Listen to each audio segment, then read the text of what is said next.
Welcome back to the Portland Fly Shop podcast. In this episode, by special request, we are going over all the lakes from Hood to St. Helens and some in the coast area.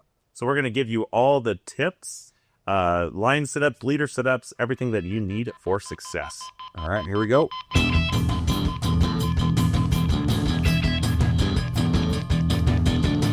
All right, everybody, welcome back. We got a request to do the lakes, so here we go. I will be interviewing Nick this time because he is our resident lake expert.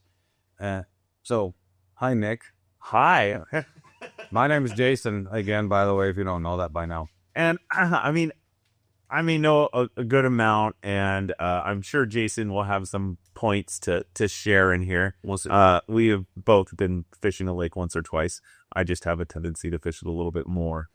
Nick is very, I'm kind of like throw out a bugger and strick it around and see what happens.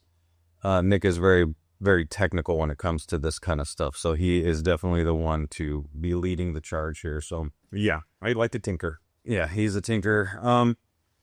Okay, first and foremost, let's get right into this because this is going to be a heavy technical episode. And then I really encourage people real quick, if you're listening on Apple or Spotify, thank you. I would encourage you to head over to the YouTube version, though, because we're going to be having a bunch of graphs and setups and a lot of visuals in this one for people to put together. The setups and the way lines sync and all the technical information that we'll be going over is very hard to explain.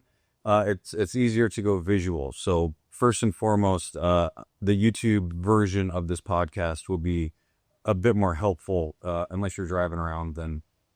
Yeah, and I'll try to explain the best of my abilities of the charts that we'll show. Everybody knows that I love my charts. Yeah, And graphs and things. It gets my nerd on. All right. So let's get to it. Yeah. All right. So first off, we're just going to list off a bunch of lakes. So we're just going to jam out a bunch of lakes, blurt them out, and then this is just the tip of the spear of what's available. All right. So these are going to be the popular ones and the ones that get the most recognition and the ones that people probably fish the most. But there is a world of hiking and hike-in lakes to explore. So I will say probably twice a week we get a customer in the shop or a phone call and somebody wants to stick on a backpack, get their hiking boots, and just disappear for a weekend and not see a soul.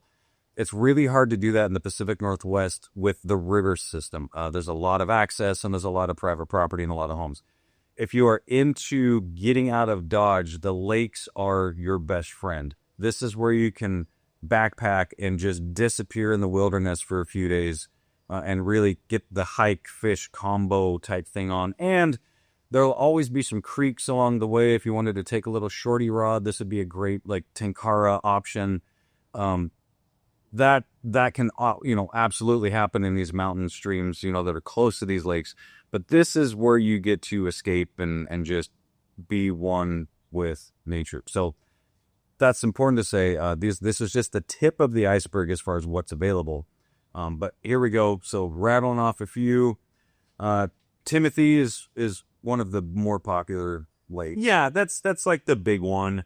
That and Harriet, I would say, are probably the most visited.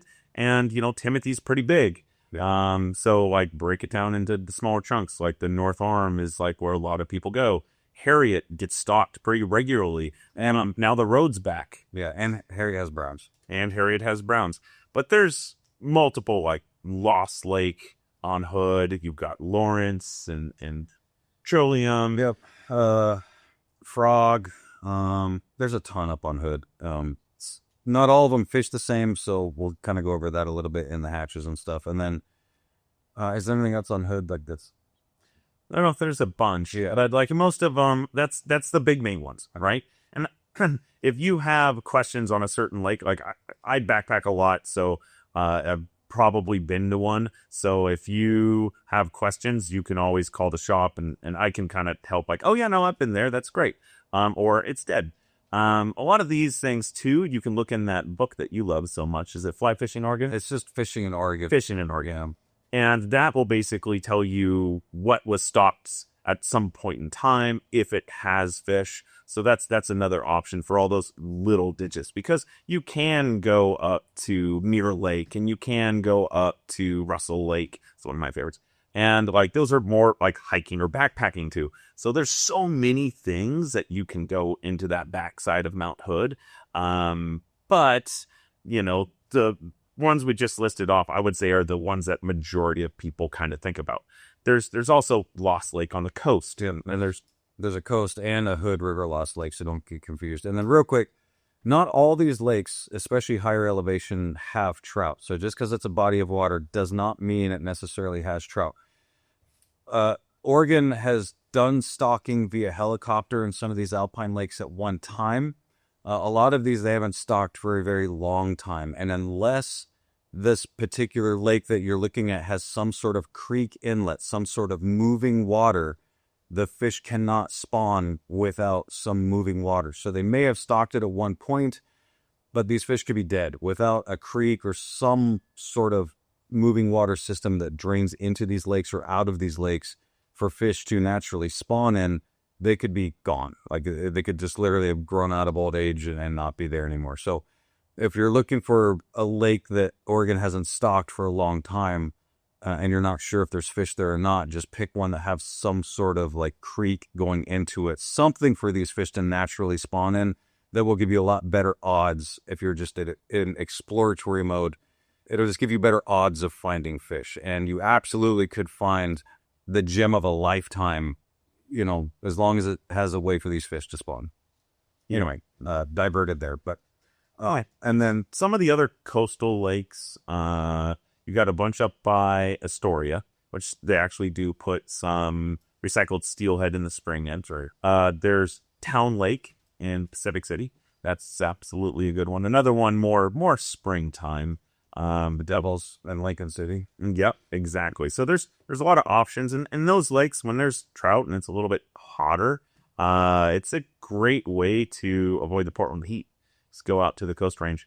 The other one out there, it's the top of the Trask. What's that lake called again? No, you're looking at me like I can help you. Okay, I thought we wrote this down, but apparently not.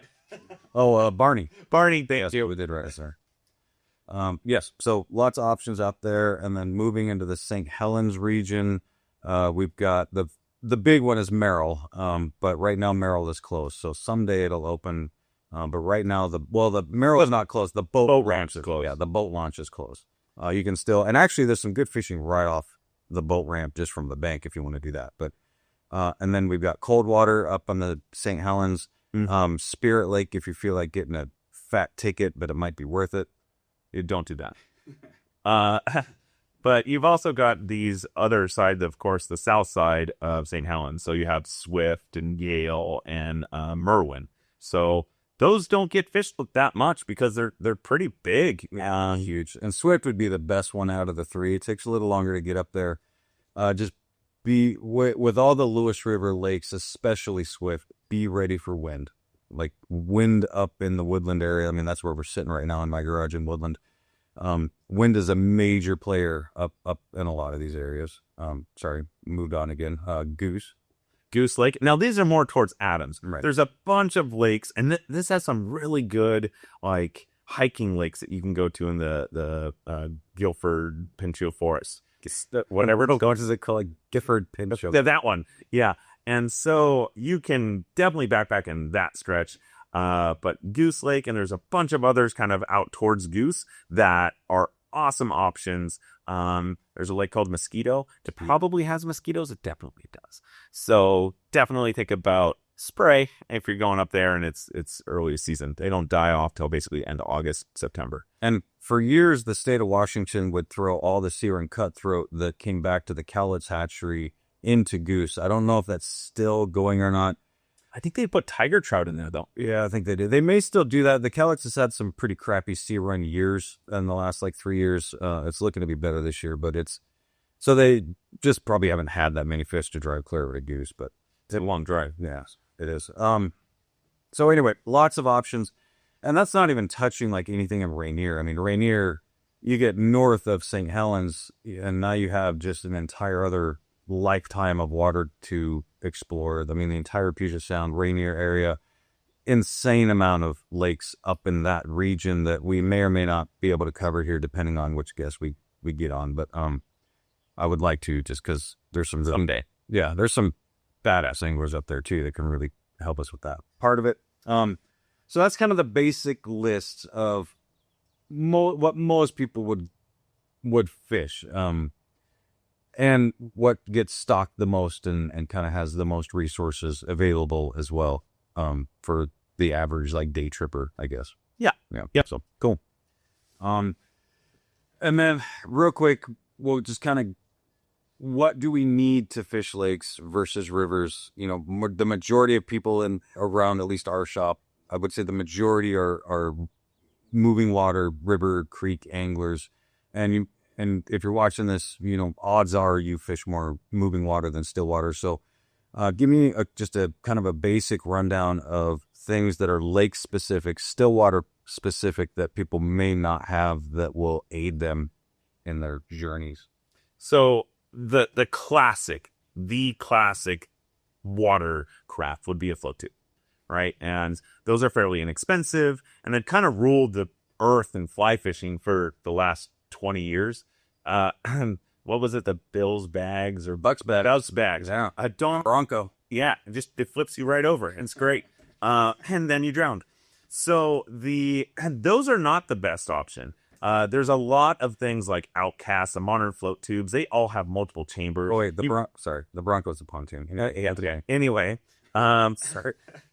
So there's lots of inflatable kind of float tubes or one-man crafts, like a little pontoon boat. And those definitely ruled the world for a very long time, and they're a very good option. They're typically powered by you, so you're going to kick with your fins, or you have maybe little oars. And that was, I still think, is a really popular and a really good option. It's probably the cheapest option. I think what's really taken over the world in lakes has been kayaks. Like not necessarily your classic seagoing, roll it whitewater boat or seagoing kayak. We're talking about like sit on tops or inflatable kayaks.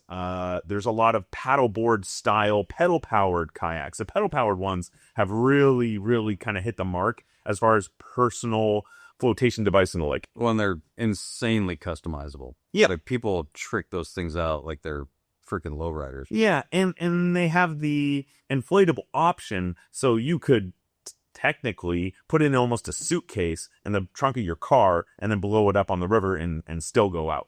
Now, the float tubes I still think are the lightest. There's float tubes that are like 7 pounds, and so you can put it in a backpack if you wanted to like hike it into a lake. Most float tubes are going to be about 15. But that's kind of like personal devices. I would say kayaks are really starting to rule. Float tubes are definitely an option. The other thing is just a normal boat. Like you can have a John boat, you can have a drift boat. Most of these options do allow you to have an electric motor. Not all lakes can you have that. Definitely not all lakes can you have a gas motor. Now, most of these lakes, especially the fly fishing only ones, or cold water, it's electric, or some of those are no motor whatsoever. So make sure you check the regulations on that. What that's going to give you is sheer comfort. Like it is way better to be in a boat with a seat that you can have a cooler in, that you can also maybe have a little barbecue or something. Well, you end up and pack way more gear. Yeah. Yeah. And if you're kind of clumsy, like I can be at times, if you drop something, it's not gone forever. You just drop it in the bottom of the boat typically, and that's a big thing. Most good, I would say, good kayaks that you'll see for people that want to fly fish, because most of them are pedal driven. You're looking at like $1,000 for a used one to $2,000 to $3,000 for a new one. You can get into a float tube without having to worry about any car modifications or anything like that. I mean, you just deflate it and throw it in your back seat, for less than 300 in some options, but you can get a badass boat for, sub 500. Yeah. Yeah. So, yeah. Cost wise, and then you're going to be $100 in oars. There's no way around that. You really don't want to cheap out on the oars. You want the horsepower that like the V blade gives you, and they're about $100, maybe 120 now. Oh, they mean fins. They're fins. Sorry, yeah. I'm sorry. Back and forth. It's like they're like oars, but they're on your feet. Yeah, they're foot oars. But get the ones with the V. They're kind of a 4-spin knockoff. 4-spins are great. They're really expensive. But the, Power kick fins. yeah, the Outcast makes it kind of a knockoff. The V it's the same principle as when you hook a fish with a V tail and how much harder they pull. You will be much less physically tired and wrecked towards the end of the day. So make sure you put that into the equation. And then a pump's going to be like $100 for like one of the K-clumps. So you're hundreds and hundreds of dollars less going the flow tube route if you're just getting into it. And anyway, that was my point. Now, that's for a lot of these bigger lakes. And we're not talking like Swift size or Timothy where you're trying to motor across it. These are going to be used in sections where you can row across maybe a mile or something like that, or just stay in one section of the lake. You want a bigger boat or an electric motor if you're trying to travel 3 to 6 miles in a day. Or a really big lake, you want a motorboat. Right.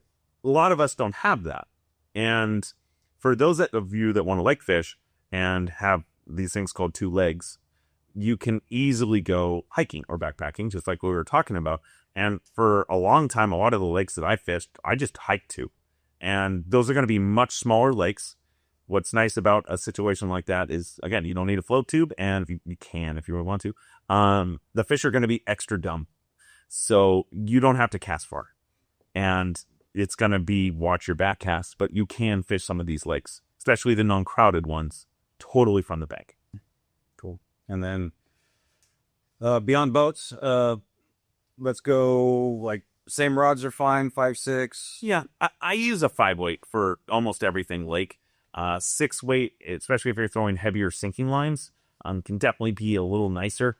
Most of our lakes don't have insanely large trout in them. And if there are larger trout, they're kind of just stalker, like brooders, and they hit their head against a concrete wall most of their life. So they're not going to fight super hard. Or the steelhead that the state throws in is like trophies and stuff. Yeah, and they're tired. So like a 6-weight is fine. They're going to die. So like, I mean, you hook one of them and they look up at you and there's this kind of like, just kill me. Please, kill me. So 5 and 6 weights, I think, are absolutely adequate for everything out here. Now, again, if you travel farther and there are bigger fish, then a 7-weight might be something that definitely some lake guys use. But out here in the Pacific Northwest, like a 5 and a 6-weight is going to get it done. There's definitely times that even I backpack, I bring a 4-weight, right? You're going to catch a lot smaller, like brook trout and that kind of stuff. So in those high alpine lakes, I either take a 9-foot 4-weight or a 10-car rod. Cool. And then now probably the most complicated part of this whole thing, the fly lines. This is where things get much, much different. Beyond just the standard floating line, which probably everybody has. Let's talk real quick technically about the fly line selection. And okay, perfect. He's already great. Can we insert some slides here? Now. Okay, so we're going to talk about the first one. And for those of you not watching this, so this slide kind of shows like our most popular line for 2 things. Basically, dry fly fishing, which of course, dry fly fishing, you want a floating line.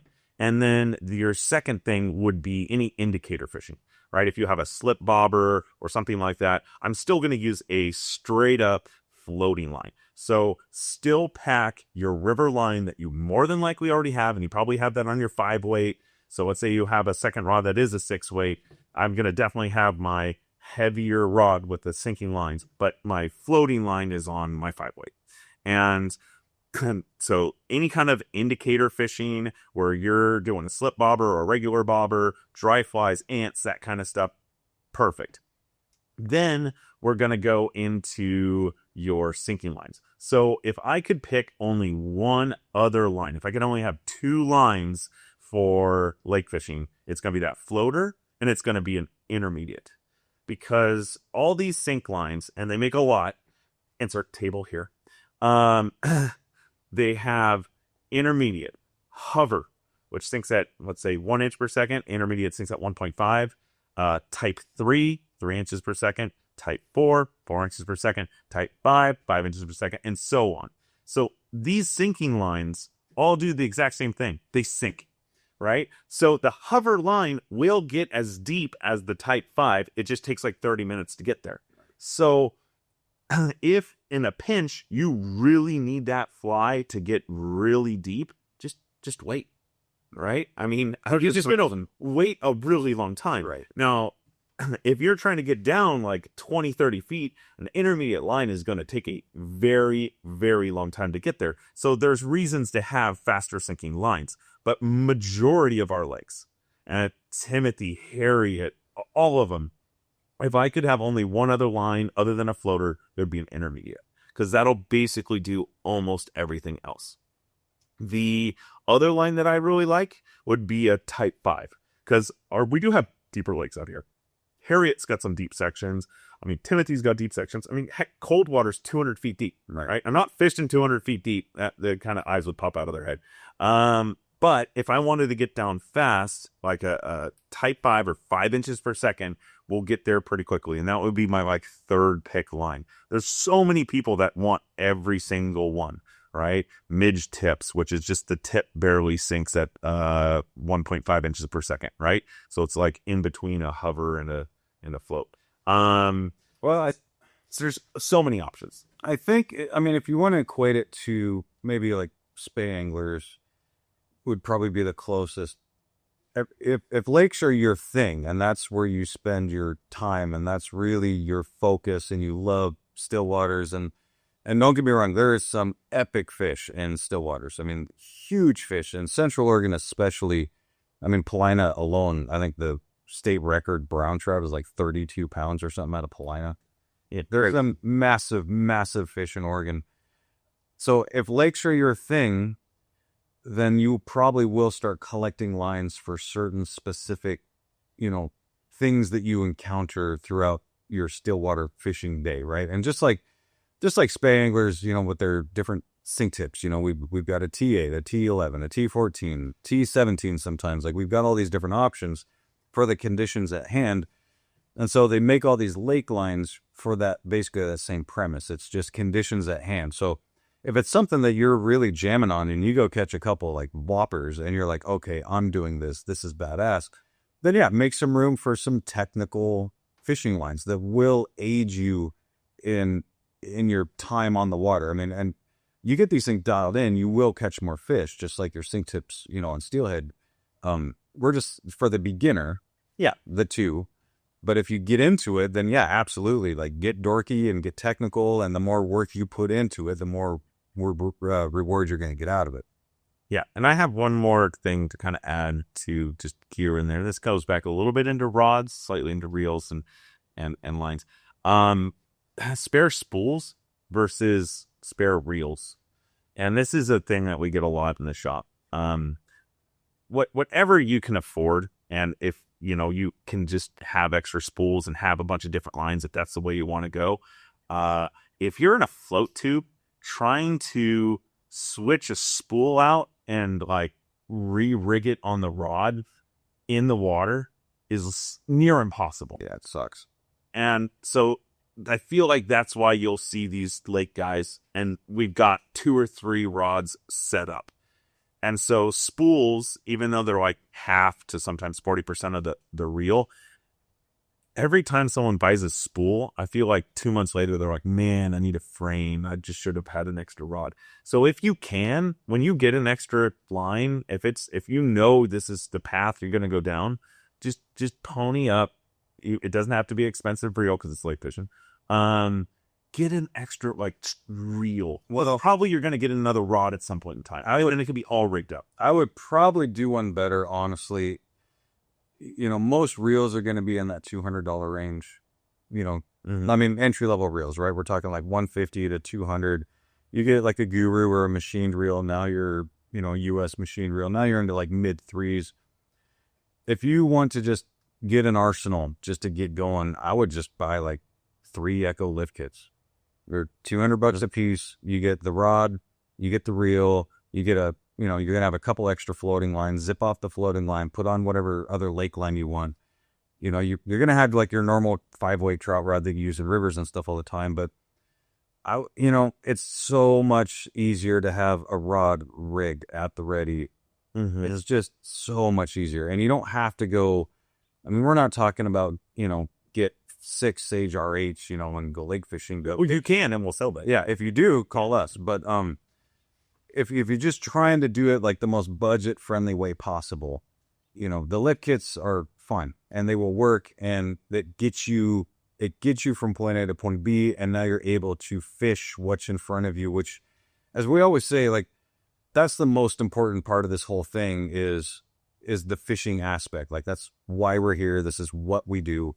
That's the point of the story, is to fish. And so, everybody's budget conscious these days, and for good reason. And so the lift kits are just an awesome way to go. For $200 setup, you can just have a whole nother rod rigged, ready to go. So if you need Type 5, you can just grab it. Just grab another line. Yep. So, and that's the big thing that I find with anglers, all you anglers, especially me, we're all lazy. And there's many times that I've had an intermediate line rigged up, and I'm fishing that, and let's say I don't have my Type 5, and like I know they're deeper, but I really don't want to take the 5 to 10 minutes to set that line up. And so my buddy or whoever might be getting fish, but I'm just like, I'll make this work. I'll just put a little heavier fly on. Oh, and it's not going to work as good. If you have that set up, you're going to use it. Well, then same thing. If a dry fly hatch happens or ants are flying around, you've got the floating line ready to go. Well, even if you do have the intermediate line, what are the odds you're actually going to wait long enough to get it, to depth? I mean, that's what snacks are for. I mean, the odds are, if, we always talk about the count method, and we'll get into that. Yeah, but if you're sitting here waiting like 15 minutes to get your intermediate line 5 feet deep, 6 feet deep, like, you're not going to do it. You're going to start stripping. Yeah. Like, you're just going to start stripping it in. So, especially if you're caffeinated. And then one last thing, well, 2 things. A little anchor can really help things on the flow tubes or any water device, but a little anchor can help keep you, especially if the wind's blowing, keep you where you want to be kept. And the little fishing buddies. I don't think nearly enough fly anglers use technology, especially in this regard, especially if you're new in lakes and you're figuring out a lake. You just have a visual. You can look at structure. You can see what depth the fish are hanging at. I mean, people may call it cheating, but whatever, setting the hook is cool. And you can just map out structure, map out depth, map out temps. Like, it just gives you an incredible amount of information. And they're like, well, they used to be like 6 AA batteries. They're probably rechargeable now, or some, been 12 years. Yeah, it's been a while. So it's been a while since the old fishing buddy, but they still make them, and they, everything can like Bluetooth to your phone, but it can just catapult you into finding fish and finding structure and really learning about everything having to do with the bottom of the lakes, because the top's flat, and you want to be able to see what's going on below you. So the fishing buddy, I think, would be a very worthwhile investment. Yeah, and I'm one more thing last to add to that. One more. Yeah, exactly. For those that don't know, I was a kayak instructor for 10 years, and I didn't know. Yeah, and so I wasn't always fishing at all points in time. So the thing that I would say, and most of this stuff was like slower moving water and lakes and that kind of stuff. When you're fishing, especially in a kayak or any boat, that's like a one-man personal thing. Attach everything to the boat. Like your net, your hemostat should be attached to you, because what's going to happen is you're going to release that fish, and you're going to bend over, and they're going to bloop right in the ground or water. Hey, if you're in a 60-foot lake, you're not reaching in and getting it. The other thing is a net. Most of them float, but when you like let it go and you're not paying attention, and all of a sudden it's 60 feet down the lake and there's a little bit of chop, you're never going to find that thing again. Attach it to you. Even attaching the rod, like they make attachments for your fly rod to the boat. There's been plenty of times that I've talked to people that have lost rods off the boat. Oh, they come in the shop at least once or twice a year. Yeah. We even had a guy that lost it in a Lolly Lake, which is a cool lake. And he was a scuba diver. And he went back, and it was like a Winston and a Bauer. Wow. Took him 3 times going out there, but he found it. But it was, worth it. It was like a for Yeah, $100 rod. We're at the dive. So, and it was still in mint condition. Old fly line works actually really good for that type of stuff. Yeah. Like So, old fly line will just tether everything to you. we're all junk collectors, so we all have our old play line. Yeah, I'm sure. Is there one more thing? That's my last part to that. So we're moving on now to reading stillwater. Probably the biggest hurdle in all of stillwater fishing is it's so hard. You're just looking at this flat piece of water and you're like, how in the hell am I supposed to read this stillwater? Especially coming from river fishing where everything just shows itself. So reading stillwater is a major challenge, but a huge important factor because you have to fish where the fish are, and the fish aren't everywhere in lakes. And if they are, it's like here today, gone tomorrow, or here this 5 minutes and gone the next 5 minutes. Because remember, everything with gills that lives in the water has to have water flowing through those gills to get oxygen. That's the way that works. In rivers, the water flows past the stationary fish. In lakes, the fish and the bugs move to get that oxygen. So trout are always on the move in lakes, and most of the insects are always on the move in lakes. So keep that in mind as you're fishing. It may be hot, but they may be gone in a few minutes as well. So anyway, reading water. Yeah. Give me some tips. The best example of anything is observing, right? And so as you guys progress in your lake fishing, like, be observant. Like, especially these clear lakes, right, where you can see 10, 20 feet down. If you're higher up or standing on a seat or whatever, a lot of times you'll notice that fish make paths. And because like you said, they're always swimming. And you can actually find their route if they're continuing. And so you might get a shot, it might eat a bug, but then you just wait for it to circle back around, which might be 1 minute, might be 30 seconds, might be 5 minutes. But they have a path. And they are just as neurotic as all of us. And so pay attention. Like, you can learn a lot by just watching. And that's rivers, lakes, everything. But that's like my biggest tip on learning new water. But let's talk more about just lakes in general. So insert slide here. So this slide is of Lawrence Lake. Lawrence Lake, this is like a topographical map. And it's a deep lake. That thing's like 99 feet deep, and it's a big body of water. And if we just look at it like this, it just looks massive. The slide move. Is this the red slide? Yes, red slide now. So if we look at a picture of a topographical map, and for those of you in podcast land, there's the center of the lake. All the deep stuff of the lake. And you can find these on the internet all over the place. A lot of times even Google can have some of this stuff. Or Google Maps. The center of the lake, which is 100 feet deep, 60 feet deep, 30 feet deep, there's typically not going to be that many fish in the center. Just like rivers, fish are going to be congregated to the edges, right? For most points of the lake. And now you're looking for structure. Down trees, logs, stumps. These are all things that are the same as they are in a river. But we really are taking that like edge of the lake. So we've automatically cut off, I don't know, 60% of the lake. And why are they on the edge, Nick?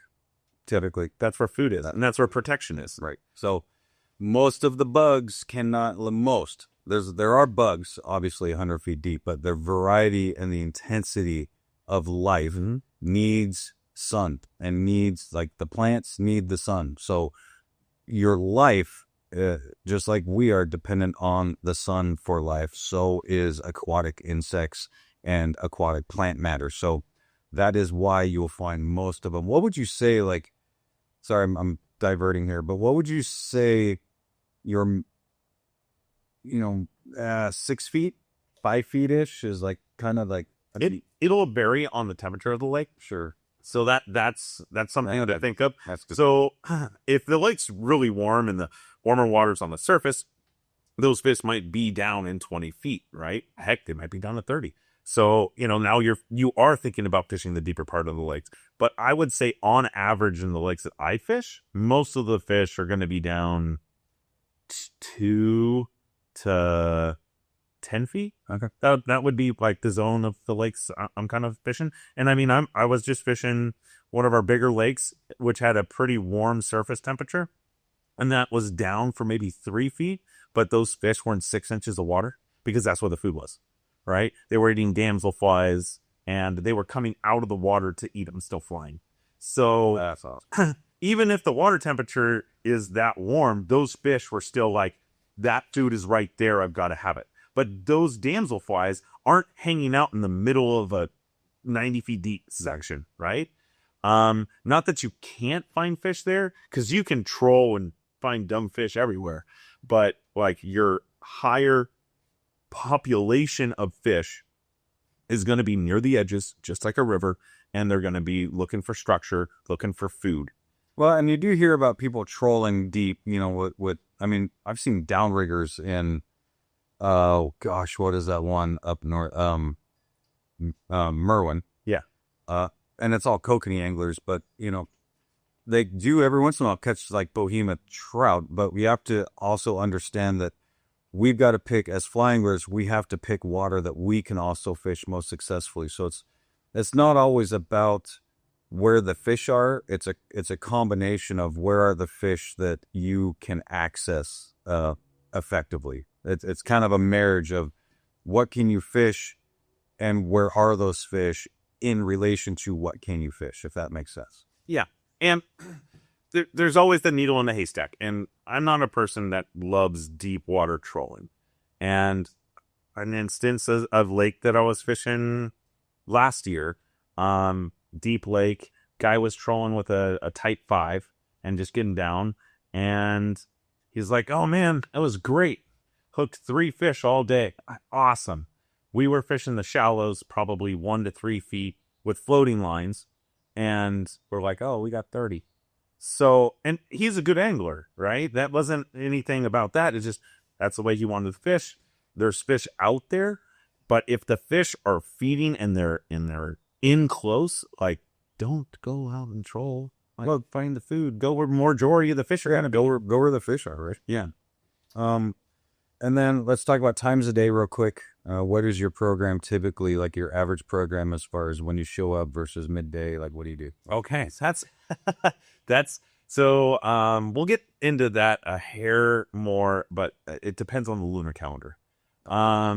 So mornings and evenings. There's another graph. Yeah, there's another. Well, that one doesn't have a graph. Mornings and evenings, just like I feel like rivers are going to be better. Right. I'm lazy when it comes to lakes.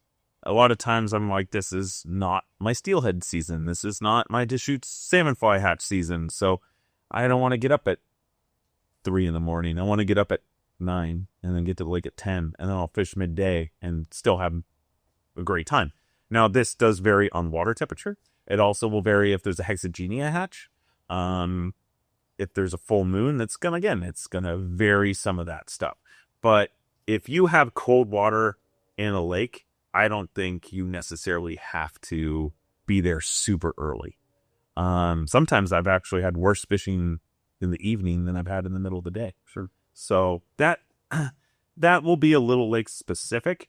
I think pressure plays a lot of part of that too. If you're going to Trillium and they just planted it, let's say, and you go at noon when everybody's taking photos and paddleboarding and kayaking and doing the whole shebang, fishing's probably not going to be as good because it's very crowded. If you go to, let's say, Timothy or Harriet, I don't know a lot of people swimming in Harriet. Exactly. So I don't think it's going to matter if you're there at noon versus 7 a.m. Right. So that would be my opinion on that. And then thermometers. That's a key part of this whole thing as far as knowing your water temps. It will be important, though, to not take surface temps only with the thermometer. You're going to want to gauge. And so typically you'll have like your thermometer on a string. mark it like every 2 or 3 feet, just sharp, just a white cord and black Sharpie, just every 2 or 3 feet, mark it. That way, like, okay, you can take a reading at surface, you can take a reading at 3, you can take a reading at 6. And what that will also do for you is tell you in the hot days, where are the underground springs in this lake. Most of these lakes have underground springs. And when the lake temperatures do rise, you will find a lot of trout finding cold water refuge in these cold water springs. So that can be like a total ace in the hole. And without the thermometer or your fishing buddy that has water temps, it can really get you some sneaky ninja fishing, just knowing where some of these springs are. But just knowing the water temps, and they'll also help you in the future with bug hatches and fish behavior and just everything that comes with water temps. Everything with fish is derived from water temps, whether that be food or behavior or all that. It all starts and ends with water temps. Yeah, and let's look at another map. Okay. Because I want to explain a little bit more of that, and just so people can see this map is of another one of Lawrence, but this is satellite. And Google Maps is one of the best things that I feel like has been invented. You can use Onyx, you can use a lot of different other maps, Gaia, whatever it is, but use a satellite image and you can look at the lake and you can see a lot of the structure and the inlets, right? And that's so important. So the best thing that you can do when the first time you go to a lake is look at Google Maps. Look at something to kind of plan what section you should go to. You should also maybe think about which direction the wind's coming from as well, especially if you need to get back to your car and if you're in a kicking boat. So if we look at this, we'll go to that next slide to kind of highlight some of these areas. So we have these inlets that are coming in to the side, or let's see, this would be the west side of Lawrence Lakes. This map here is when they were working on the dam, so it's half drained. So it's not actually going to look exactly like this if you went there today. But this shows a great image of, like, you can see the creeks. There's another creek on that southeastish side, and that's a little cove in there. So there's another creek coming in there. So there's your cold water. That's going to help with bugs. It's going to help with heat if that lake gets hotter. But there's also that structure in those other highlighted green areas, and that really gives you an idea of like what to look for. If we look at like one more zone, this is like the creek coming in from the west. Now, I think there's a new regulation where they put some buoys in here. I believe the buoy zone is now, you can't fish it. So just be aware of that. But if we look real closely at this, if you look at these creeks, there's like 3 creeks coming in from the top part of Lawrence. And they have stumps. They cleared that lake before they dammed it. And so there's all this like stump structure that's just insane fish habitat. So use it, fish it, right? If it's open, go for it, because that's where a lot of fish are gonna be. Here's another just real quick image of another lake. And this kind of gives us the same kind of thing. If we look at this, how I would take this is I see all the shallows to this lower part of this lake. I have shallow like shelves, like, and you can look at Google Earth and you can see them. It's, oh my God, it's here. You've got this 20-30 foot depth, and then you have this, like, what do we call it? Pancake fly. That's what I call it. Where it's like maybe a foot or 2 deep. And it's just those fish can come up and feed in these shallows and then easily retreat and get away from eagles, osprey, whatever it might be. That'd be the equivalent of a prime lie in a river system. Exactly. Yeah. Exactly. So all of these can be seen with Google Maps, right? Or just a little bit of research, or ask, like, talk to one of the shops, find out where the creek is, or if there's a good section. So it's the same thing with the river. If you look at the chutes and, you didn't know and you didn't ask a shop where to go, you might just walk straight to downtown Bend because that's where the chutes is. Right. But if you had talked to a shop or talked to someone with some knowledge, they might be like, oh, you need to go from like, Warm Springs down to like Maupin. That's the stretch we trout fish. It's the same thing with lakes. There's so much information that you can get from your peers that just by a few questions, and it's like, oh yeah, no, Timothy, go to the North Horn, right? Or go, Harriet, fish the stumps. Same thing with Lawrence. So there's so many things just by doing a little bit of research and making the lake a little bit less complicated than it needs to be. Cool. Okay. Move to fly selection. So this was going to be what you load your fly box with for ultimate lake fishing success. It's going to be quite a bit different than rivers because the bugs are quite a bit different than rivers. Actually, almost polar opposites in a lot of regards. But I mean, you will find some of these same bugs in like real stillwater eddy type things in rivers, but it's not the same. So new fly box. So go buy a new fly box and then put a big old Sharpie on it that says lake. First and foremost, the of course fly, the woolly bugger. Yeah, like of course. It could be a lot of things. So standard colors, black, olive, brown. That is, I mean, we're not, reinventing the wheel here. White. White is a sleeper color. And then the thin mint version, when you can't decide on black, olive, or brown, you just have a fly that has all three. I will say real quickly, though, even if you don't want to tie flies, and even if you're not a fly tire, this is where you can this is the most uncommittal fly tying you can do. Pretty much. Is the woolly bugger. And you only need to learn one pattern, which is the woolly bugger, and it's a pretty darn easy pattern to learn. What this will do for you, though, is you have endless color combinations, sparseness combinations. Just in the woolly bugger platform alone, you can tie them heavy to mimic a sculpin. You can tie them super sparse and translucent to like maybe imitate a damselfly. But just in the woolly bugger platform alone, you've got a world of customization that you can do for pretty expensive. I mean, pretty inexpensive, I meant to say. Because marabou is pretty cheap and you get a big pack of it. Angora dubbing or semi-seal dubbing for the body, or peacock or chenille. Like, these are everyday common items that you're going to find in every fly shop. And it's not like a huge investment. It's not like winter steelhead tying. So for like $100, you can get an immense amount of customizational patterns that you can stick and really trick them out. And tricked out woolly buggers, I'm here to tell you, are superior than most commercial woolly buggers. Most commercial woolly buggers are way over-hackled. They don't sink very good. They don't really flow that good. They're not picked out. Like, most of them have a chenille body instead of dubbing and all this stuff. There's so many things you can do with just the woolly bugger platform.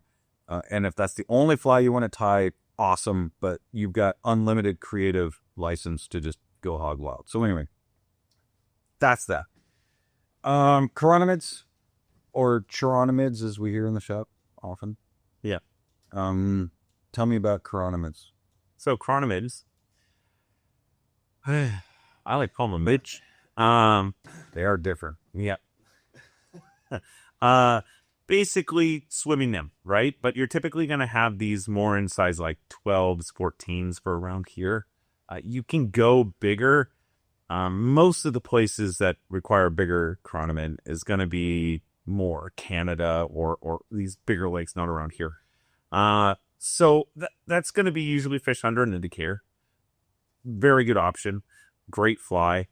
I don't love fishing them that much because I just don't love indicator fishing and lights as much as I probably should. You don't have to. Yeah, exactly. I throw them on the back of a woolly bugger all the time, and I just strip them slow. See, that's what I use. The other thing coming up. What's the other thing? Calabatus. Yes. Calabatus is probably my favorite lake bug as far as like mayfly, normal bug that we think of. Calabatus is a gray mayfly with heavily speckled wings. That's why when you come in the shop and you say, what fly should I use? I give you some sort of gray-bodied, usually a parachute Adams or a parawolf or something like that. That imitates the Calabatus. And definitely have duns. Yes. Like the dun Calabatus is basically it's finished, thinner, less wings, less body, and Charles love eating them. I feel like the dun has definitely helped me a lot in when the fish were being a little finicky. But when I don't see Callibatus, as far as dries out, the Callibatus nymph is probably my best fly. Like, I fish that behind my woolly buggers all the time, or leeches or anything like that. But the Callibatus nymph is probably, as far as my subsurface fly, has caught more fish than anything else. Subsurface. Gotcha.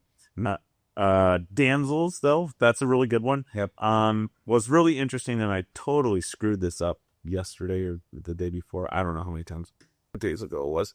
I had a damsel nymph swimming next to the boat, and it was really cool to watch that thing like dance. Should have found. And what I was shocked by is how slow they swim. And that's going to come up to our next segment about how slow you should strip. But those things are like the shittiest swimmer there ever was.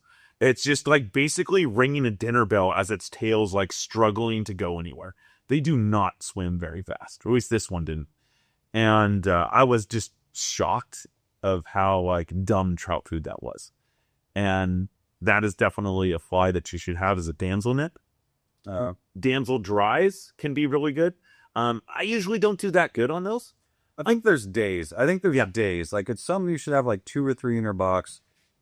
And it seems to be with the damsel dry that you're going to come into a day where they're just eating the hell out of them. Mm-hmm. And that will, like, you're going to be super happy that you have some in your box. But it's kind of dumb luck. It's not like a reliable. So funny you say that, because like that 2 days ago that damsel was swimming and there was just damsels everywhere. And it was straight up out of like one of those New Zealand scenes where that trout is jumping in the air and catching the damsel, right? I forgot my damsels at home. Of course. I had something that worked that was close enough, but I really, really needed my damsels and left those. To my point, how many times does that happen to you on that lake? Because you fished that lake a whole bunch. Once where I've actually had the damsels and it was unbelievable and it worked. And it was one of the best fishing, I think, days I've ever seen in my life on a lake. And the other day. And then the other day. Okay. So twice in how many years? That lake? Yeah. 6, 7 years? So twice in 6 or 7 years. But the flip side is it's going to cost you like $5 to have 2 of them in the back of your box. And that $5 made one of the most incredible fishing days of your life. Mm-hmm. Right? So that's the point there. Dragonflies... super sleeper, underutilized lake pattern. They are very, very different than damsels. Like, the nymph looks insanely different than a damselfly. Damselflies are long and skinny. Dragonflies are short and fat, like really fat, super wide. Dragonflies. I don't know what I said. Maybe I said dragonflies. But anyway, they couldn't be more different. So one will not replace the other. But dragonflies are something that trout do absolutely eat, especially nymphs. Yeah, that's a lot of protein. Yeah. I have not really ever. I can't say I've ever caught a fish on a dragonfly adult. But bass fishing. Yeah, I haven't even tried. But there was a Sylvie pattern which has been discontinued. Bring it back. That was like huge, like 4-inch long and like super round foam. That thing was amazing. All right. On the John Day or something like that. Sure ass. But I digress. Balanced leeches, they have kind of taken over a lot of the woolly bugger spot. Balanced leeches are another, they're even cheaper to tie than woolly buggers. I would say less versatile in the grand scope. Like, the bugger will imitate more food than the balanced leech, but the balanced leech is going to be right up there with importance. I would say like woolly bugger 1. And if we're talking leechy stuff, balanced leech is way up there. So make sure to have them. And with the semi-sealed dub they have now, you can get trick colors. I mean, they got so much cool stuff now. It's awesome how much stuff. I mean, the trick colors and hot beads and all that stuff works really well. And plus a balanced leech, you can fish 2 different ways. You can fish it under an indicator, and it works really good that way. And that's originally how it was designed. Or you can slowly strip it, and you're going to put a fly behind it. You can do so many things with a balanced leech. When it came out, everybody was only putting it under the indicator, and now you can do a lot of things with it. Or if it's a small one, it can imitate like a damsel, because that's exactly how the damsel's kind of swimming too. Right. So even though they kind of look similar in the fly bin, they're very different as far as performance goes. And I would say you absolutely should have both. And if you don't have balanced leeches, like, make sure at least you have weighted woolly buggers, unweighted woolly buggers, slightly weighted woolly buggers. Because, I mean, believe it or not, the tungsten bead on those woolly buggers, if you have a beaded and a non-beaded, they will act totally different. As you strip them, the action is totally different, and the life of the fly, unweighted flies move better and are more lifelike than weighted flies. We use weighted flies because we're kind of lazy, honestly. Sometimes we need to get deeper. Right. But sometimes we don't want to get deeper. If you're fishing a really shallow shelf and you have a tungsten bead woolly bugger, you're like, cool, I'm dragging it through the mud.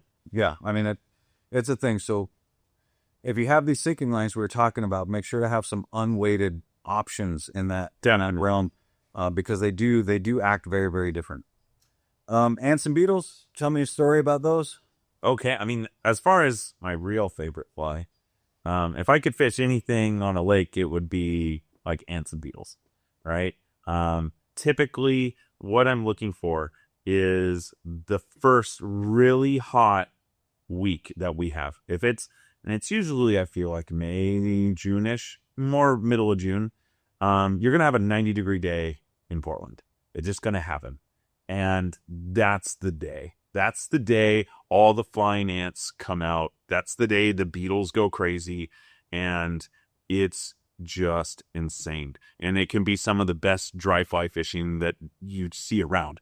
The thing with most of these ants and beetles, when you fish them, and it does depend on the lake, but when you cast out there, I kind of want it to hit hard. I want it to make a ring, right?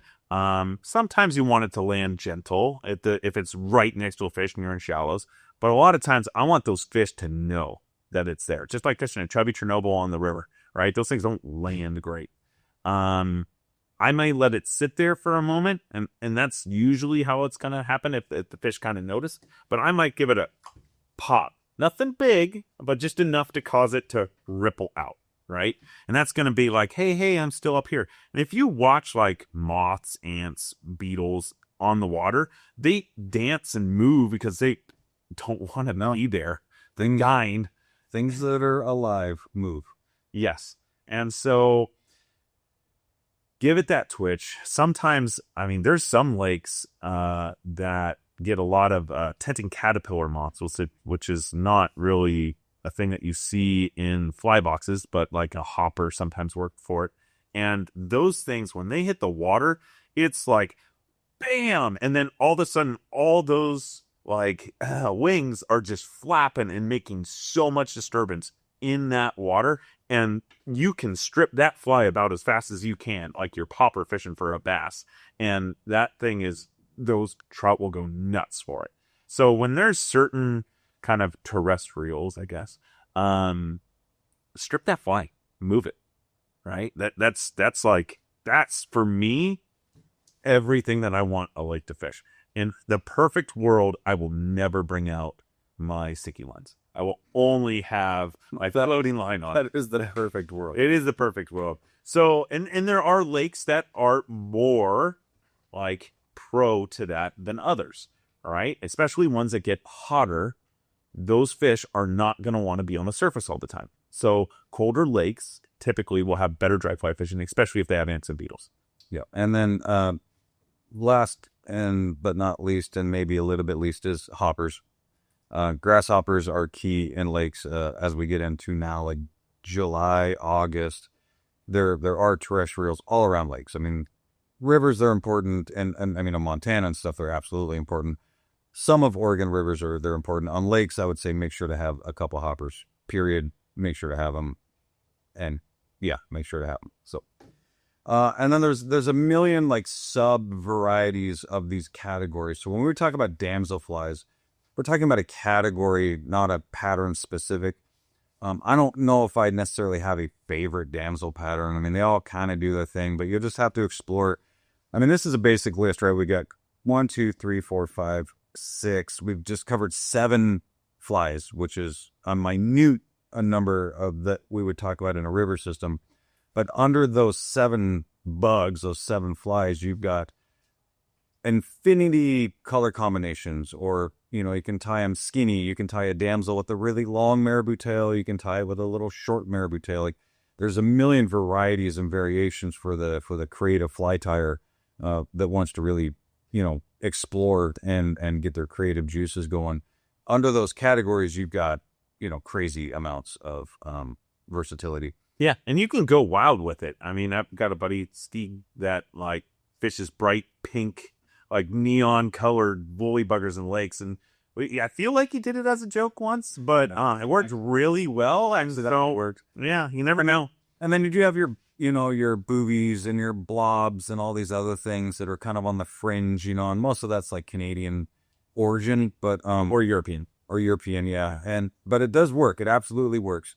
So there are fringe flies, for sure that aren't mimicking any bugs in particular, and it just goes back to like just trout just eat things because they're attracted to them. So, experiment, have a few of the randos in there just because it absolutely can save the day. But the core is going to be, the bugs. Okay, we spent a lot of time on that. Too much. Move to tactics and presentations. Tell me all about how we fish all these bugs we just discussed. Okay, so let's start with most of the leech patterns, because I feel like that's what majority of almost everyone does, and that's almost the staple, right? Like if you're gonna fish lakes and you're getting into lakes, stripping a fly down here, yeah, is going to probably be the easiest and will work in almost every lake. Almost.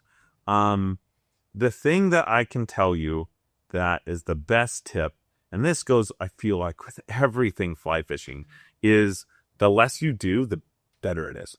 That's with fly tying, that's with casting, and that's definitely with stripping in flies.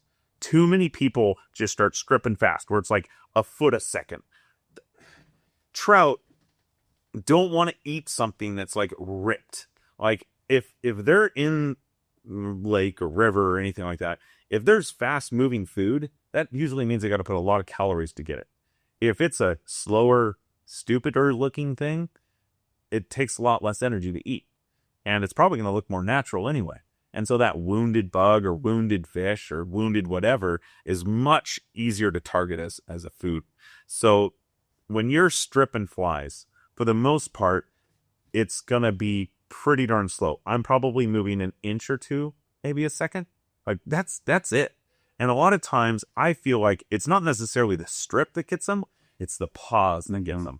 And so there's a lot of the thing of like the figure eight, which is like basically folding your kind of hand back and forth. And that's probably, so that's going to be like 2-3 inches. No, the hand twist retreat. Yeah. So 2-3 inches a second or maybe. I'd go slower and then maybe have a little bit of a pop at the end. And I like that little pop, that just a little flick of your kind of wrist, just like when you're casting and you're stopping a rod, just a little flick. And that just kind of gives that bug or whatever it is, just that little bit of a twitch. And then you're going to wait. You might wait a second. You might wait 2 seconds. The best part about stripping, and I feel like why so many people in lake fishing like it, is that when you do your pause and when you're slowly stripping, when that fish eats it, this isn't a question of like, I think something bit my fly. It's like, oh, it's on, and so you set the hook and you're good to go. That's like the most important thing, is the slower, the better. Well, and there's a variety of trick retrieves, and the people that are really into lakes, they know them all and they got them all dialed and they know them all by name. And there's hand twist retrieves where you're using your 3 fingers to pop the line, then you grab it slow and pop the line and grab it slow. You can geek out on these retrieves, and I will say there's a method to the madness. And I'm not going to argue with Rickers or Chan about whether these retrieves work or not, right? Like they tell me, like these are people that they tell me this retrieve works, and I'm like, okay, that retrieve works. I don't need to hear anymore. But I think a lot of the reason why it works too is because it does force you to keep a slow tempo. Yes, you just can't work your fingers that way that fast, and so it really just forces you to slow down, because we tend to just jam just by nature, right? Yeah, especially when people think about streamers and lakes, and you're trying to keep up with that water flow. But the water's not flowing. No, and the bugs aren't swimming fast. And if you catch yourself, I would get on YouTube and like look at some of these special lake retrieves and learn them. Just practice, and you can practice them at I mean, you could practice them right now, honestly. Like you can it's just hand motions. But if you find yourself in the lake situation, and you probably will, because I do it all the time too, and you just all of a sudden you're like, man, I am like jamming this fly through this lake. Just practice using those special retrieves, and that by nature, by default, will slow you down to get you back in zone. Yeah, exactly. I completely agree, because there's so many of these, or will be different, and everyone's going to have their favorite. Like, go out and try them all. There's one that's going to work better for you, and maybe that's the one you want to do. But slower the better. Add twitches, add different tempos, different speeds. Try a little faster, try a little even slower. The big thing is, if you're using a sinking line, though, like, count down. How long did you wait before you did your first strip? So when I cast out there, I'm like, okay, 1001, 1002, 1003, 1004, 1005. Okay, now I'm stripping. So if I get a fish on that, like, cool, I know they're down that deep. I need to cast 5 seconds, start stripping. That's not working. Okay, I'm going to go to 7 or 10 seconds. Okay, now we're catching fish. So really, it's repetition once you figure it out, but you got to figure it out first. And if you're not using a fish finder, like I don't use a fish finder, I just go by trial and error. Figure out what depth they're at. Figure out how deep you need to be. Change. Again, this is like so many things in fly fishing. The definition of insanity is doing the same thing over and over again. So if you're casting out there and only waiting 3 seconds and you're never getting a fish, like, don't just keep casting and waiting 3 seconds. Right. So that's and the count method is a pretty repeatable way to, if you find them at 15 counts, then you can repeat that. And that's why we say the count method, and why it's important is because you can repeat that every cast. Yes, exactly. So the other way of doing it, this is a very, very productive way. It's not my favorite, but I just don't like indicators as much as I do other things, especially in lakes. But like, if you want to catch like all the fish, it definitely works. So indicators in a river, we can kind of look at the river, we can adjust it, we can figure out how deep it is. Fairly simple. The lake is a little bit more challenging, because some of these lakes we may want to be 15 feet down, right? And so how do we figure that out? And how do we have a leader that long and then adjust it for a different section of lake that now might be 20 feet deep? But if you don't have a fish finder, you don't know.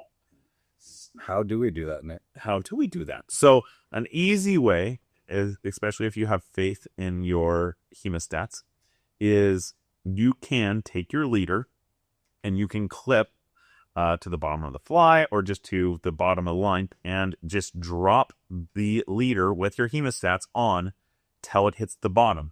Once you know it's the bottom, lift it up 1 to 2 feet, and now your fly is exactly 1 to 2 feet off the bottom. Kind of mark that, in your head, or this is time leader. Exactly. A lot of times you want to use, like, sometimes a bobber stop, or again a slip indicator. Just know where that mark kind of is, and just so you can adjust it. Slip indicators are an indicator that's going to release the leader once you hook a fish, once you set the hook hard enough. That is a great way to fish like a 15-foot leader if you need to. Because if you fish a 15-foot leader and you have a standard indicator that's locked into place, you cannot land that fish very easily. No, you need the extendo net. Yes, yeah. Exactly.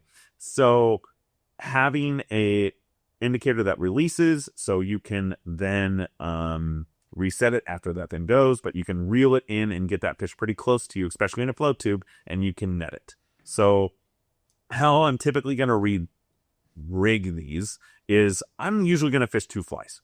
I might be 2 chronomets. It might be a balanced leech in a chronomet. Let's put a slide here. Ooh, look at this. This is great. So there's so many different bobber setups, right? And so you can just do the balanced leech. I like the tag and a balanced leech, but you really just need to figure out your depth. This is also easy if you've got a buddy with you and he has a fish finder or a depth finder. Because now you said it, But yeah, definitely mark the line, a little bobber stop, or I use like a little bit of backing. These are very productive. Now, a lot of people think that you should just throw this indicator out there and just let it sit. Don't cast these, roll cast these things. Especially if you have like 2 or 3 flies on there. It's just a disaster of tangles if you just try to cast it like a normal dry fly. For those that are skilled enough, awesome for you. For most of the people out there, just roll cast it. But once it's out there, ideally there's some wind chop. Right. And so that wind chop is going to bounce your indicator up and down and create movement in those flies. And it's going to act like that leech or nymph or whatever is swimming around. Excellent. That is awesome.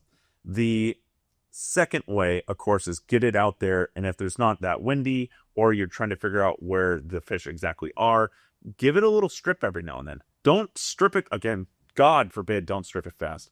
But like strip just a little in, let it sit. Strip a little in, let it sit. Right?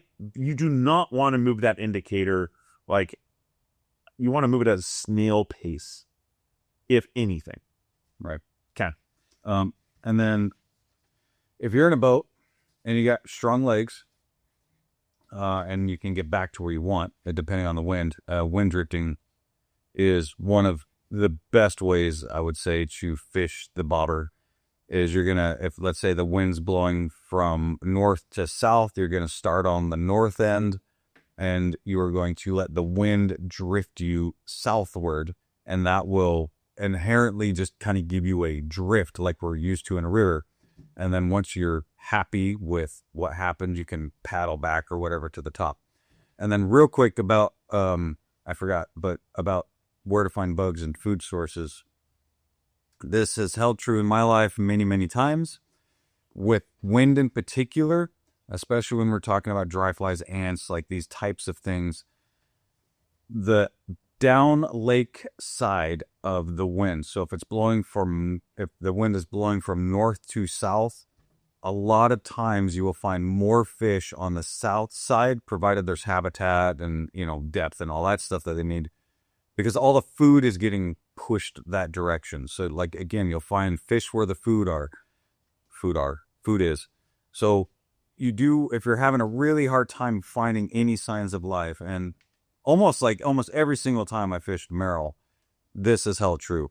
I will end up on the side of the stillwater where the wind is blowing, and that's where all the food is, and that's where all the trout are just happy and eating. So pay attention to which way the wind is blowing. This doesn't always happen, but if you're getting your ass kicked a little bit and you're wondering what the hell is going on, start fishing the direction of the wind, and I bet you will start picking up some fish. And I've seen that even with, like, if it's pretty windy and there's like a seam coming off of a point, like those fish will line up in that point. It almost looks like it's a river, right? Even though it's not moving, there's enough wind chop with those bugs on the top that they're feeding on that line. It's crazy. Okay, real quick, is fluorocarbon needed in lakes? Absolutely. Okay, there you go. But only on sinking stuff. I do not use it on my dry flies. Okay, got it. And then what size typically are fishing? Because sometimes with lakes you can get away with a little bigger. Oh, yeah. I mean, depending on how big the fish are, like I would say I never really use any bigger than 3X. When I'm doing like hoppers or some of the bigger ants, especially if the bigger fish are teethy, then 3X is nice. But for the majority, I would say then 9-foot 4X leader, if you're just doing majority of this stuff, except for the long bobber setups, that's fine. And then like tricky situations, maybe a 5X leader. Oh man, I don't know. Bring 5X. That's been a pretty rare situation, where fish are pressured, right? So, very lightly. Hosmer would be a good example of something that's like probably 5X material when you have a ton of paddle boarders, you get all this traffic, and you've got a gin clear lake. Mm-hmm. Then 5X would probably be in that realm. But typically with most of the still waters, I'm fishing 3. Yeah. But that's just me. Yeah. I would say pressure really is what matters on that than anything else. Or if it's just gin clear. If you go to a lake and there are the dumbest pellet head trout in the world, I'm pretty sure you can have 1X and throw on probably a brown fly and it will not matter. But like if you have a trout like the Hosmer where it is seen anglers. It sees paddle boarders. It's been hooked multiple times because maybe that's a catch and release only lake, let's say. 5X might count. Yeah, just I mean, it's worth bringing just Yeah. days. All right, moving on. Let's talk about the nitty gritty of your. Well, we're getting into Nick dorkdom here, and we're gonna get a lot technical, but it's good information, and I trust every word he says about this. Okay, so you want to start on moon phases? Let's go moon phases. Okay, so I don't know. I'm superstitious. I have a lot of dumb things that I would say that like definitely do to like have good luck. One of them is no bananas in the boat. Like I'm We actually believe. Oh, 100%. No, I'm not sure I'm with. I have not eaten a banana in 20 years. I won't even have banana flavored candy. Potassium supplements still count, dude. No, it's terrible. So, I'm pretty big on moon phases as well. And I do think there's actual science in this, but there's not 100% a statement that's like, okay, we have proven that this affects the trout in this way. There's a lot of theory. And so there could be a lot of studies done on this, and we could probably actually find something out. But the theory is on full moons, the trout have more light, and so it's more like a long evening all night. And because they have excess light, bugs are out more in low light hours.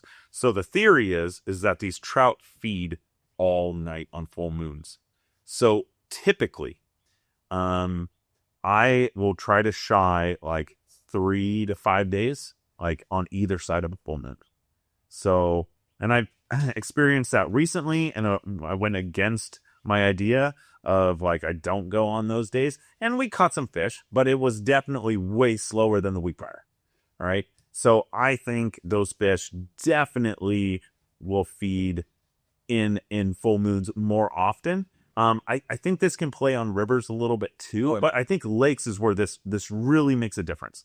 So if I have to fish full moons, I usually try to do it more in low light hours. So more in the mornings, more in the evenings. And that goes back to that original statement we had earlier. So if you can avoid them, like if I see a lakeside, usually just go, nope, full moon, out. And if you don't think it's a big deal, talk to anybody from the Midwest, and especially muskie anglers and stuff like that from the Midwest. Like, this is almost like folklore out on the West Coast, but you talk to Midwest anglers, and they're going to give you like a sermon on moon phases, and they're all in, and they know it. I mean, they are lake people out there, and they have this stuff just dialed to a T. And so some of those things, yeah, if somebody from Michigan comes and wants to tell me about moon phases and fishing, I'm kind of all ears. Like, I'm not going to argue. Yeah, and I'm a believer. Like, it's happened to me too many times where I haven't looked, and I will fishing with a buddy, and like, it's just, what the heck's going on? Like, we're usually catch 20, 30 fish here, and we're catching 1 per person. Like, this is terrible. What's happening? And you look and you're like, it's a full moon. And you go back next week and you're like, oh, it's back to normal. Right. So I really do try to live and die by that lunar calendar for lakes. Definitely. Now, I haven't put that in theory to like hexagenia fishing. So there's a few lakes out here like Merrill and Timothy, and there's a few others. Lost, I believe, has a hatch of hexagenia. And we didn't talk about this in the bug section, but it's a mayfly that's insanely large, that hatches right in the last hours of light. And typically the hatch can last 20 minutes or it can last an hour or two. But like, that happens typically right now. We are July 19th today. I mean, man, it's getting dark outside. It's 9:14. They're hatching right now, so to speak. We should be on Merrill currently.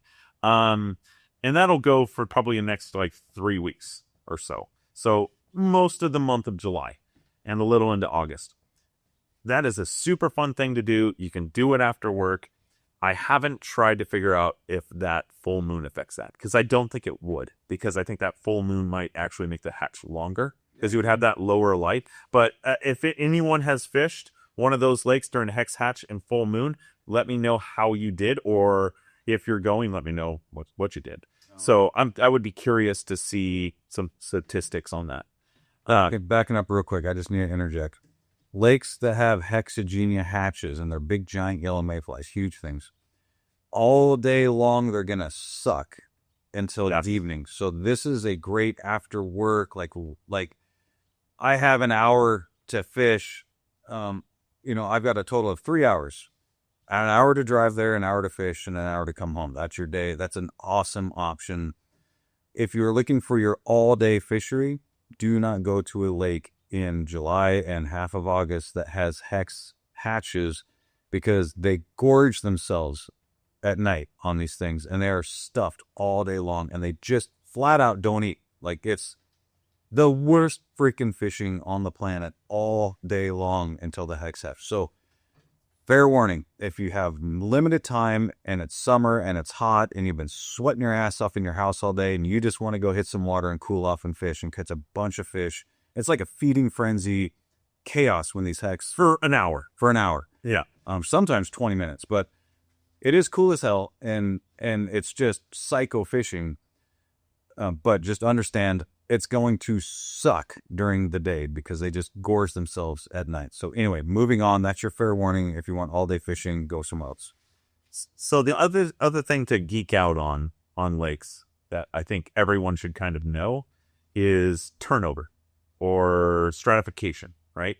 This is where, like, the warm water and the cold water, or the cold water and the warm water, like, turn the whole lake basically upside down, right? The temperature, let's say it's spring and you have cold water on top, warmer water on the bottom. Eventually this surface water is going to heat up in the spring, summer, and then this same temperature, now this is colder and it's right. So when it does that, the whole lake gets churned up. And basically every fish goes, I don't like this. Like, it's terrible visibility. And the bugs, the mud, everything is just like, bleh.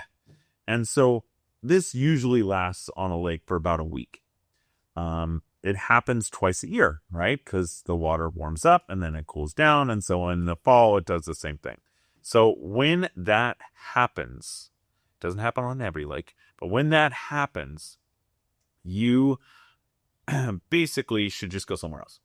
So if you're, let's say, at, like, I don't know, Lost Lake, and this happens, just drive to one of the other lakes nearby. Right. Like, you're going to notice it because it's going to look like it just blew out. Right. Just turned to muck. So you will know what happens because you have a visual indicator. Like, it is dirty. The lake was clear. Now it's not. Right. So it's not like you're going to have to magically figure it out by getting your ass kicked fishing. Like, there will be a visual indicator. And then one thing we didn't talk about is algae. Some of these lakes get algae bloom. Mm-hmm. And so the algae bloom needs to not be there as well. Yeah. Like, the algae's bad.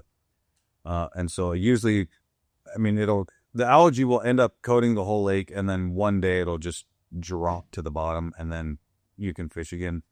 But that is, and when does that? And the algae is a little different. Yeah, the algae will depend on a lot on, like, farming practices and stuff like too around the lake. So if you're in like a heavy ag zone, Salem area, I-5, all those farms, like jamming down I-5, you've got all those grass farms and stuff. Like, that's going to be heavy nitrogen and fertilizers and stuff like that. That's where you're going to get the most algae.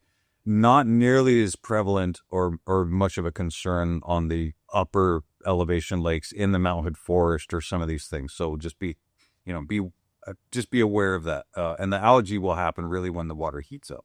Spring. If you're fishing a lot of these lakes in the spring, if they're frozen solid, they're probably not going to fish well. So don't do that. as soon as everything starts warming up a little bit. That's going to be pretty good feeding time, but you're pretty much going to be subsurface. It's not until like late spring, summer that you're starting to see more aggressive fish near the surface. So that's going to be, now you can start throwing your ants and your dry flies. And you can do all of it basically all summer long. The fall, just like rivers, will kind of turn back on and be pretty good. Because again, you're getting into cooler temps, right? That's great. Some lakes do fish all winter long. And so those are options that a lot of people forget about. Check regulations, but there are definitely some lower elevation lakes near Hood River and out towards the coast that fish in February, right? And there's just an option to go out there and try it. So don't like push lakes off all year. They are available at any point in time. Just every one of them. And a lot of times, if you want to catch a trout in February, it will be your only option. So there's Gales Creek, but I would tell you you're probably better off fishing a lake in February that has better water temps and better midday fishing and maybe bigger fish than Gales Creek. It's fine if you want to go fish a river mid winter, but there's better options than some of the rivers that are open in the winter, I guess is what I'm trying to say. Especially if you invested in one of those float tubes or kayaks or whatever it was. Yeah, float tube in February. If you're real hardcore, wear a thick leg. Yeah, we'll be like, where are my neoprene waders again? Yep. All right, cool. So if you have questions, as always, I think we're wrapped up. Is that about that? That's it. Tired of listening to us by now. The few things that like I would wrap up with this would be if you're looking for lines, again, number one that I would have is an intermediate followed by a floating, and if I had to have a third one, it would probably be the Tyke 5. When you're out there, definitely, if it's not working, change your fly, change your count, change something. That don't be the definition of insanity. Right? Change things up. You're still searching. And that's why I fish, especially if I'm stripping, a lot of times 2 flies. And then I might just change one of those, right? I keep changing the back one. I don't know.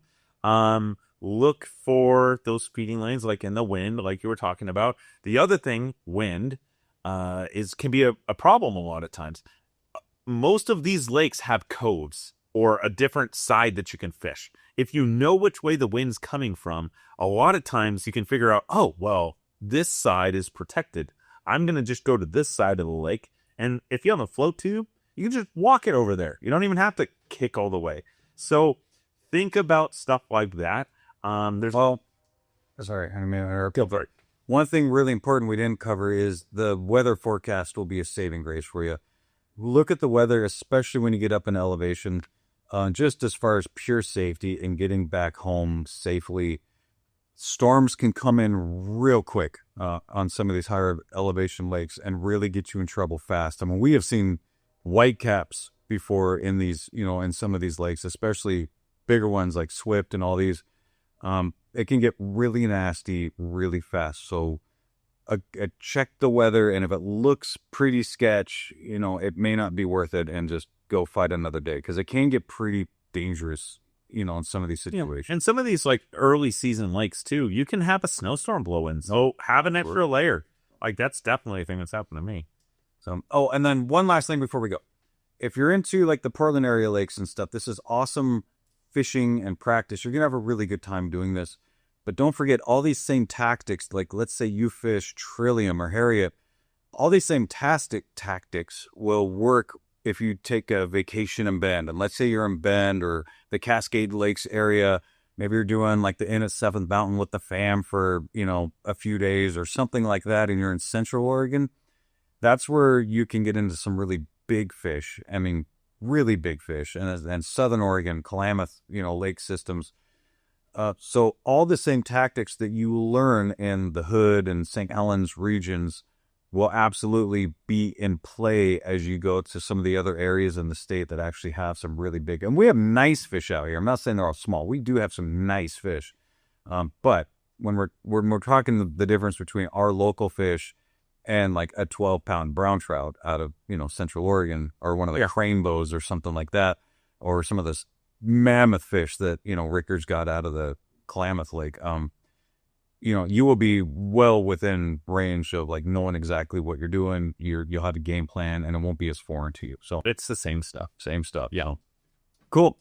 Well, thanks a ton for tuning in and checking out the Lake Podcast. And we can't thank you enough. As always, if you could subscribe, leave a thumbs up, do anything like that to help our algorithm out, that'd be really awesome. We can continue to do this. We've got some steelhead stuff coming up. We've got some Mackenzie stuff coming up. So stay tuned for future podcasts. And again, thanks for tuning in and sticking around with us. Thanks.